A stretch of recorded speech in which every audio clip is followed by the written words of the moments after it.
দেখছেন বেশি তরকারি রান্না করলে আমাদের কি অবস্থা হয়, এখন কবে খাওয়াবে আল্লাহ জানে। আর এই খান নাকি জানি না, আমরা আমাদের খাওয়া পরে যে খোঁজও নি না। আশ্চর্য কথাবার্তা বললে তুমি, এত বড় অপবাদ দিলে। আসলে খোঁজ খবর নিয়ে হয় না আগের মতো করে।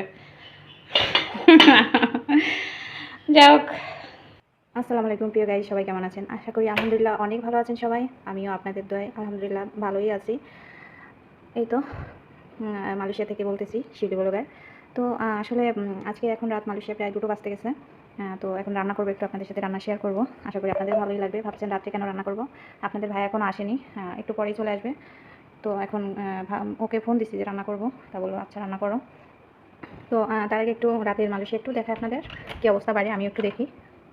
দেখুন একদম নির্জন, একদম নির্জন, এমনিই নির্জন, সবসময় নিলিবিলি পরিবেশ। আর এখন আরও রাতের বেলা, সবাই ঘুম, একদম শান্ত শিষ্ট, সব কিছু নিলিবিলি। খুবই ভালো লাগতেছে, রাতের পরিবেশটা ভালো। তো রান্না করব, চলুন যাই আপনাদের সাথে নিয়েই। আসলে ভাইয়াপুরা গত রাতে রান্না করছিলাম বিরিয়ানি, তো আজকে দুপুরে সেটাই খাইছি, এর জন্য দুপুরে রান্না করি নাই। আর গত রাতের ব্যাপারটা আসলে খুবই খারাপ লাগছে, যেটা বলে ভাষায় বলে বোঝানোর কোনো ব্যাপার না। আমার ভীষণ খারাপ লাগছে। আমি যখন পুরো রান্নাটা কমপ্লিট করছি তখন ভিডিও মানে একটু চেক করতেছি গ্যালারিতে ঢুকে, তখন দেখি একটা ভিডিও ফোনে সাপোর্ট করে নাই। আর গুগল থেকে একটা নোটিফিকেশন আসছে, দেখছি আমি যে 90% ফুল। তো ঠিক আছে, তো এটা আসলে খুব খারাপ লাগছে আমার। আসলে একটা ভিডিও আমরা করি খুব কষ্ট করে, আর হচ্ছে একটা ভিডিও করতে যেয়ে আমাদের ফোনের উপরে অনেক চাপ যায়। কালকে আগুনের একটা ব্যাপার ছিল, আমি একদম কড়ার উপরে ফোনটা রেখে দিয়েছিলাম। সব কিছু মিলিয়ে কিন্তু আমরা অনেক রিস্ক নিয়ে ফোনটার উপরে চাপ দিয়েই আমরা ভিডিওগুলো তৈরি করি। তার ভিতরে যদি আসলে ভিডিওগুলো তৈরি করার পরে যদি ভিডিওগুলো না থাকে, তখন মনটা একদম ভেঙে চুরমার হয়ে যায়। আর একটা ফোনে চার্জেরও ব্যাপার আছে, সবার ভিডিও দেখা, তারপর ভিডিও এডিটিং করা, ভিডিও শ্যুট করা, সব মিলিয়ে কিন্তু ফোনের উপরে তো প্রেশার যায়, তাই না? তারপরে যদি যাই দেখি ভিডিওগুলো নেই, তখন মনটা একদম ভেঙে চুরমার হয়ে যায়। তো আমারও সেই একই অবস্থা হয়েছিল, এই জন্য সবার কাছে আমি ক্ষমা চেয়ে নিচ্ছি। প্লিজ ক্ষমা সুন্দর দৃষ্টিতে দেখবেন সবাই আমাকে। আসলে কালকের সেই ধাক্কাটা এখনও মনের ভিতরে আছে, কেন জানি না। কালকে আমার বেশি কষ্ট পেয়েছি আমি, যে যখন দেখি ভিডিও একটাও নেই, একটা ভিডিও যদি থাকতো মনে বুঝ দিতাম যে না কিছুটা আছে। তো কোনো ভিডিওই আমার মানে ফোনে সাপোর্টই করে নাই। তো পরে আজকে সেই বিরিয়ানিটা নিয়ে তো মানে কোনো রিভিউ দিইনি, কোনো কিছুই বলিনি ওই কষ্টের জন্য। কষ্ট পাইছি বলেই আসলে আমি আপনাদের সাথে অতটুকু শেয়ার করছিলাম, ভীষণ কষ্ট পেয়েছিলাম। তো যাই হোক, আজকে ও রাতে রান্না করবো, কারণ দুপুরে রান্না করিনি, ওই বিরিয়ানিগুলোই ছিল, ওইগুলোই খেয়েছিলাম। আপনাদের ভাই আর আমি, ও খেয়ে দোকানে চলে গেছে। আর ওই কিছু মোরালিকে দিয়ে দিছিলাম, উনি ওখানে নিয়ে সন্ধ্যার সময় খায়। ওর হচ্ছে দোকানের একটা ব্যাপার, ওর উপরে সব কিছুই, ওই দোকানের সব দায়িত্ব ওর। ঠিক আছে, খুব ভালো একটা পজিশনে আছে, আমাদের জন্য দোয়া করবেন। তো এই হচ্ছে ব্যাপার। আসলে একটা ফোনের উপরে প্রচুর চাপ যায়, প্রচুর। একটা ফোন দিয়ে ভিডিও করা, চার্জ থাকে না। আবার আপনাদের ভিডিওগুলো না দেখেও আমি আসলে কালকে ভিডিও ওই শ্যুট করছি, মানে সব মিলে কান্না আসতেছিল যে ভিডিও কারো দেখলাম না। তারপরে হচ্ছে ফোনে চার্জও ছিল কম, একদম সীমিত চার্জ ছিল। এত কষ্ট করে ভিডিও করলাম আমার ভিউয়ার্সের জন্য, আমার ভাইয়াপুদের জন্য, সেই ভিডিও একটাও থাকলো না। মানে কষ্টে বুকটা ভেঙে গেছে। তারপর হচ্ছে আগামীকাল আশা রাখি হয়তো এই যে আপনাদের যারা পুরনো বন্ধু আমার জানবেন, বড়ি আলী আন্টি যে মিষ্টি কুমড়া দিয়েছিল, ওইখান থেকে যে বিচিগুলো ছিল আমি কিছু খেয়েছিলাম ভেজে, আর কিছু বিচি আমি ছড়িয়ে দিয়েছিলাম। আন্টি দুটা বাইরে, সরি, বাইরে দুটো টপ দিছে, ওনার মরিচ গাছ লাগানো আছে, ইত্যাদি ইত্যাদি। তার ভিতরে আমরা কিছু ওই পুঁইশাকের ডাটা কিনে আনছিল, পুঁইশাক কিনে আনছিল, ওই ডাটাগুলো ছিল, ওই ডাটাগুলো আসলে ওইখানে গেঁথে রাখছে আপনাদের ভাই। আর আমি ওই মিষ্টি কুমড়ার বিচিগুলো আমি ছিটিয়ে রাখছি, এখন ওগুলো সবগুলো জ্বালিয়ে গেছে, একদম তাজা হয়ে গেছে। তো শুনে খুবই ভালো লাগতেছিল দেখে, আর আন্টি শুনে খুব ভালো লাগছিল। যার কারণে আন্টি বলতেছে যে আমার আরও 2টা বাসা, তো অনেকগুলো বাড়ি আছে। তো বলতেছে যে আমার ওই অন্য একটা বাসার কথা বলতেছে যে আমার ওই বাসাটা গেলে ওখানে সবজি চাষ তোমরা করতে পারবা, তো ওইখানে যেতে পারো। তো আমরা কালকে হয়তো সেই বাসাটা দেখতে যাবো, যদি আমাদের সব দিক দিয়ে ভালো মনে হয় তো আমরা ওখানে চলে যাবো ইনশাল্লাহ। তো তোমরা দেখতেই পারবা, জানাবো তোমাদের। তো এখন রান্না করবো, চলো তোমাদের সাথে নিয়েই কিছু কথা বলবো আর রান্না করবো। কী আর করবো বলো, আমার তো এই কাজ, আমার এই বাসা বাড়িতে যেটুকু কাজ সেটুকু তো তোমাদের সাথেই দেখাই। এটুকু আমার ভালো লাগে, তোমাদের সাথে কোনো কিছু শেয়ার না করতে পারলে ভালোই লাগে না। এই জন্যই কালকে বেশি কষ্ট লাগছিলো যে তোমাদের সাথে শেয়ার করবো বলেই ফোনে চার্জ নেই, তোমাদের ভিডিও দেখলাম না, সব মিলিয়ে মিলে একদম একাকার কষ্ট হয়ে গেছে। যাই হোক, তোমরা আমাদের স্মৃতি দেখো। তো চলো কী রান্না করবো, রান্নার অবশ্য কিছু প্রসেস আমি করে এগিয়ে রাখছি, তোমরা মাইন্ড করো না অফ ক্যামেরায়। তো শুধু তোমাদের সাথে কিছুটা রান্নার শেয়ার করবো, তোমরা দেখতে থাকো আর কিছুটা গল্প করবো, চলো।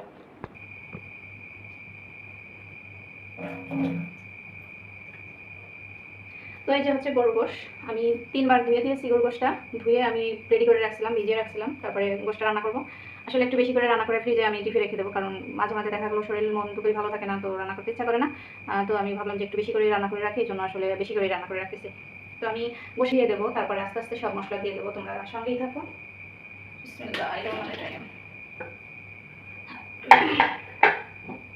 এখানে কিছু কিছু বলতে বেশি না, মানে আদা বেশি আছে, আদা অনেক খানিক আছে, আর রসুন আছে বেশি না, অল্প। আমি রসুন পেঁয়াজ এগুলো আস্তেই কেটে দেবো। আর কিছু লাল মরিচ আছে আর কি, কাঁচা মরিচ পেকে গেছে, ওই মরিচ বাড়িয়া লাইনটি দিছে, ওই কিছু আমি ব্লেন্ডার করে নিছি। আর 8-10টা এলাচ ব্লেন্ডার করে নিছি। তো এগুলো দিয়ে আমি গোশটা উঠিয়ে দেবো।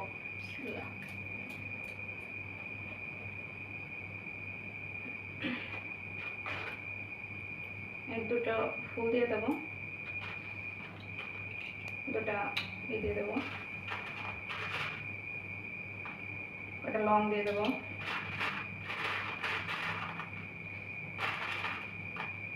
একটা গোলমরিচ দিয়ে দেবো। তো মশলা, এই মশলা শেষ দিয়া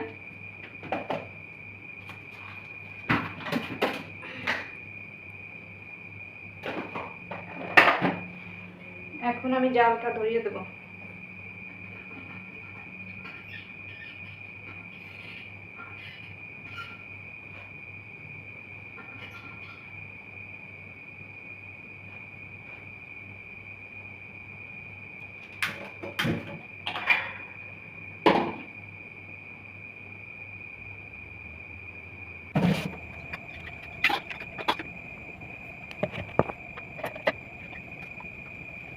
একে একে সব মশলাগুলো দিয়ে দিই।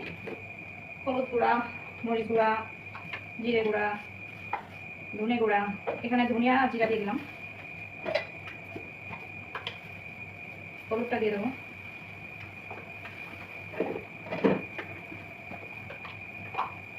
মরিচ গুঁড়া দিয়ে দিই, মরিচের ঝাল না বেশি, মরিচ গুঁড়া দিয়ে দিলাম, একটু মৌরি গুঁড়া দিয়ে দিই,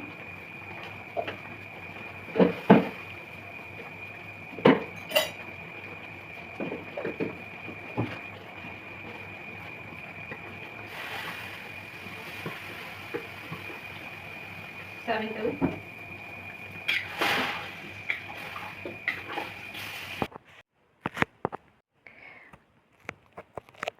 আসলে ওই পুরো ভিডিওটাই আমি সরাসরি ভয়েস দিয়ে করেছি প্রিয় ভাইয়াপুরা। তো এই জায়গাটা একটু বেশি শব্দ হচ্ছিল, আর যেহেতু কিচেনে ফ্যানটা ছাড়ছি, এই জন্য আসলে ভাবলাম যে ভয়েসটা স্কিপ করে দেই একদম। তো এই জন্য আর যেটা বলি তোমাদের একটু 2-3 মিনিটের মতো আমি তোমাদের এই এখন ভয়েসটা এডিট করতে পারতেছি। শেষের টুকিও তোমরা সরাসরি ভয়েস দেখতে পাবা, শুনতে পাবা। তো এই জন্য আমি মাঝখানে একটু ভয়েসটা দিচ্ছি। তোমরা আশা করি অনেক ভালো আছো। আমার মন প্রাণ থেকে আমি তোমাদের সবাইকে অনেক ভালোবাসি। আমার যারা সাপোর্ট করো, আমার যারা ফলোয়ার্স করো, অনেক ভালোবাসি সবাইকে। আসলে আমি ফলোয়ার্স করি নিঃস্বার্থভাবে। কে এখন আমার ফলোয়ার্স করলো, কে করলো না জানি, মানে এতটা মাথা এখন আর ঘামাই না। প্রথম খুব রিঅ্যাক্ট করতাম, খুব খারাপ লাগতো যে আমি এত সুন্দর করে কমেন্ট করি, আমি ফলোয়ার্স করি, কেউ আমারটা করে না, এই নিয়ে একটু মানে রাগ হতাম। তো এখন না ওইগুলা দেখলাম যে না, ইউটিউব তো আসলে এইগুলা দেখবে না, আমি কে কতটুক করলো সেটুকুই দেখবে।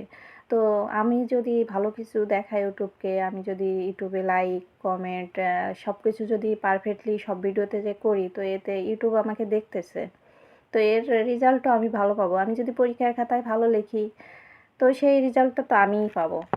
তো এই জন্য আসলে আমি এটা নিয়ে একদম কাউকে কিচ্ছু বলি না, ভালো লাগে না। তোমরা যদি লাইক কমেন্ট করতে পারো ভালো মনে করে দিও। তো এই তো আসলে এই পর্যন্তই, না সরি আসলে এই পর্যন্ত না। তোমাদের মানে আমার দেখো গোশটা কষানো হয়ে যাচ্ছে, পানি দিয়ে দেবো এখন। আর কি বলবো, তোমরা পুরো ভিডিওর সঙ্গে জুড়ে থেকো, যে যারা থাকবে। আমি জানি আমার কিছু প্রিয় আপুরা আছে, তারা আমাকে অনেক ভালোবাসে, তারা আমাকে অনেক সাপোর্ট করে, তারা দেখে ভিডিওগুলা ফুল। তো এটা আমি বিশ্বাস করি।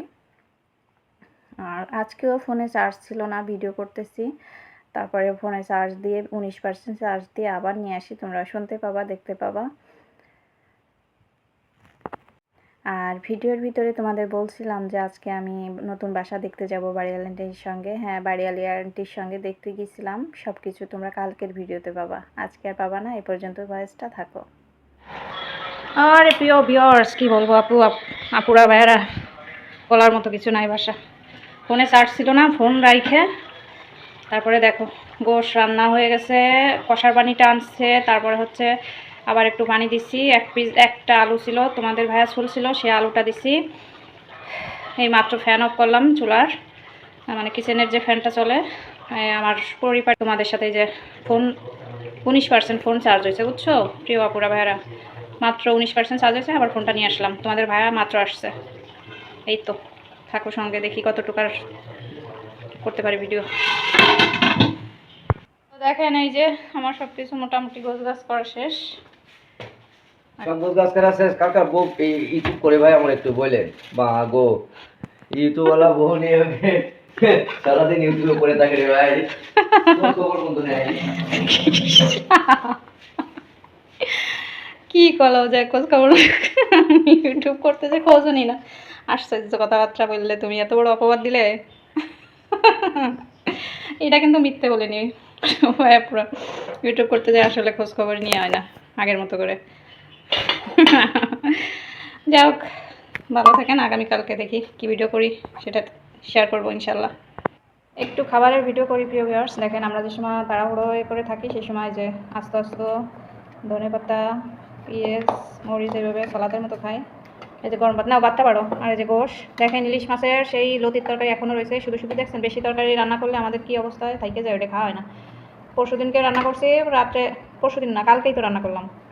সেই তরকারি সেইভাবে রয়েছে ফ্রিজে যেটুকু ছিল। আর যে বিরিয়ানি রান্না করছে ওটা খাওয়া হয়েছে। তারপরে হচ্ছে যে কি সে রাত্রে আর সেই তরকারি খাওয়াই নাই, আজকেও দুপুরে বিরিয়ানি খেলাম। তারপরে হচ্ছে এখন এই যে গরু গোশ রান্না করলাম, ওই গোশের তরকারি ওইভাবে পড়ে থাকবে। সরি, সেই লতির তরকারি এখন কবে খাওয়াবে আল্লাহ জানে। আর এই যে দেখেন কোক আনছিল কালকে বিরিয়ানির জন্য, ওটার খাওয়া হয়নি, ওইভাবে ছিল। তো নাও তরকারি নাও, বাড়ো তরকারি উঠাও। এই যে গরু গোশটা তো এইভাবে করে খাই। যে দেখেন ধনেপাতা কেউ কেউ এভাবে আস্ত খান নাকি জানি না, আমরা আমাদের খাওয়া পড়ে। তো আগামীকালকের ভিডিও দেখি কি কি আপনাদের জন্য তুলে দিতে পারি ইনশাল্লাহ। ভালো থাকেন। আজকে রাত্রের ভিডিও পর্যন্তই, কালকে দিনের একটু এর সাথে অ্যাড করে আপনাদের সাথে শেয়ার করব।